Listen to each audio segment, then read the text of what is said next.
भोले की कृपा के लिए क्या देवी देवता तो क्या राक्षस, वह अपनी शरण में आए सभी श्रद्धालुओं पर न केवल कृपा करते हैं बल्कि उन्हें मनोवांछित फल भी प्रदान करते हैं। ऐसी ही एक कथा जुड़ी है मृत्यु के देवता यमराज से। जब उन्होंने भोलेनाथ को यूं ही बिना किसी वाहन के भ्रमण करते देखा तो उनके मन में एक इच्छा जागृत हुई। बस फिर क्या था, यमराज ने भगवान शंकर के समक्ष अपनी इच्छा प्रकट की। और फिर क्या हुआ, आइए इस वीडियो के जरिए विस्तार पूर्वक जानते हैं। पौराणिक कथाओं के अनुसार भगवान शिव बिना किसी वाहन के ही संपूर्ण संसार में विचरण करते थे। एक दिन जब वह जगत में विहार कर रहे थे तो यम ने उन्हें देखा। उनके मन में यह बात आई कि वह भोलेनाथ के वाहन बन जाएं। लेकिन यह इतना सहज नहीं था, तो उन्होंने शिव को प्रसन्न करने के लिए कठिन तप किया। यम के तप से शिव शंभु प्रसन्न हुए और उन्होंने यम को बैल रूप में अपना वाहन बनाना स्वीकार किया। भोलेनाथ ने बैल रूप को इसलिए चुना क्योंकि बैल अत्यंत भोला होता है, उसके मन में किसी भी प्रकार का छल कपट नहीं होता। यही वजह है कि भोले बाबा ने बैल यानी कि नंदी को अपना वाहन नियुक्त किया। यही नहीं, शिवजी ने नंदी को अपना प्रधान सेनापति भी बनाया। कहा जाता है कि भगवान शिव की सेना नंदी बाबा के कहने पर ही चलती है। पौराणिक कथाओं के अनुसार पुरातन काल में एक शिलाद नाम के एक आर्षि हुए जो कि पूर्ण रूप से प्रभु की पूजा में लीन रहने लगे थे। ऐसे में परिवार के लोगों को उनके वंश की चिंता हुई। यह परेशानी लेकर सभी उनके पास पहुंचे और गृहस्थ जीवन में वापस आने का निवेदन किया। हालांकि वह नहीं माने, लेकिन उन्होंने जन्म मृत्यु से परे संतान प्राप्ति के लिए देवराज इंद्र की पूजा की। इंद्र प्रसन्न हुए तो लेकिन ऐसी संतान का आशीर्वाद देने में असमर्थता जाहिर की। जब इंद्रदेव से इच्छा मुताबिक संतान प्राप्ति का आशीर्वाद नहीं मिला तो शिलाद मुनि ने शिव की पूजा की। उनके कठोर तप से शिव अत्यंत प्रसन्न हुए और स्वयं उनकी संतान के रूप में जन्म लेने की बात कही।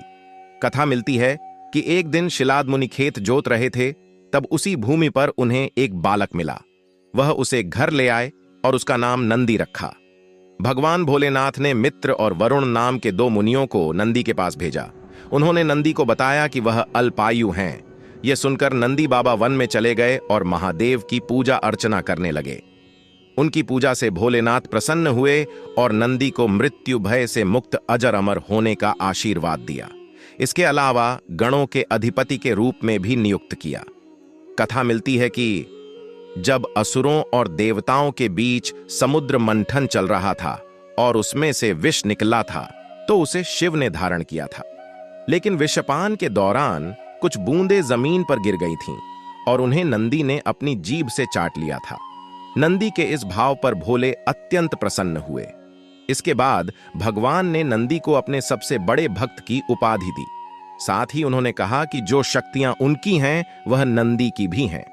भोलेनाथ की कृपा पाने को ज्ञान स्वरूप तप और विष की बूंदे को चाटने की पवित्रता नंदी बाबा की महिमा को और भी बढ़ा देती है। भोले बाबा ने नंदी को यह आशीर्वाद दिया था कि उनकी पूजा से पहले नंदी की पूजा की जाएगी। यही वजह है कि हर शिवालय में नंदी बाबा की मूर्ति जरूर होती है। यही नहीं, यह भी मान्यता है कि यदि आपको भोलेनाथ से कुछ मांगना है और आपने नंदी बाबा के कानों में सच्ची श्रद्धा, पवित्रता और अटूट निष्ठा से अपनी बात कह दी तो वह भोलेनाथ तक जरूर अर्जी पहुंचा देते हैं।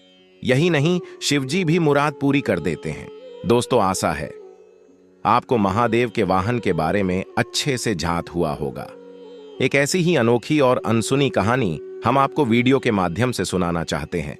आशा है आप ये महादेव के भक्त की घटना कहानी के रूप में सुनना पसंद करेंगे। यह कुछ 300 साल पहले की बात है। कर्नाटक के सुदूर दक्षिण क्षेत्र में अपनी बूढ़ी मां के साथ एक योगी रहते थे। उनकी मां काशी जाना चाहती थी ताकि वह विश्वनाथ जाकर शिव की गोद में प्राण त्याग सके। इसके अलावा उसने अपने जीवन में अपने बेटे से कभी कुछ नहीं मांगा था। उसने कहा, मुझे काशी ले चलो, मैं बूढ़ी हो रही हूं, मैं वहीं जाके मरना चाहती हूं। योगी ने अपनी बूढ़ी मां के साथ दक्षिण कर्नाटक के जंगलों से होते हुए काशी के लिए एक लंबी यात्रा शुरू की।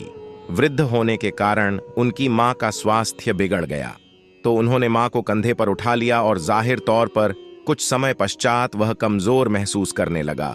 उसके पास शिव से याचना करने के बजाय और कोई चारा नहीं बचा। उन्होंने याचना की, हे शिव, मुझे मेरे इस प्रयास में विफल मत होने देना। बस यही एक चीज है जो मेरी मां ने मुझसे मांगा है। कृपया मुझे इसे पूरा करने दें। मैं इन्हें काशी ले जाना चाहता हूं। हम वहां सिर्फ आप ही के लिए आ रहे हैं। कृपया मुझे ताकत दें। तब जैसे ही उन्होंने चलना शुरू किया तो पीछे से एक घंटी की आवाज सुनाई दी, जैसे कोई बैलगाड़ी आ रही हो। उन्हें धुंध से उभरती हुई एक बैलगाड़ी दिखाई दी जिसे एक बैल खींच रहा था, जो थोड़ा अजीब था क्योंकि एक बैल वाली बैलगाड़ी छोटे रास्तों के लिए होती है। जब सफर लंबा और जंगली इलाके से होते हुए हो तो हमेशा 2 बैल ही गाड़ी को खींचते हैं, पर जब आप थके हों तो ऐसी बारीकियों को किसे परवाह।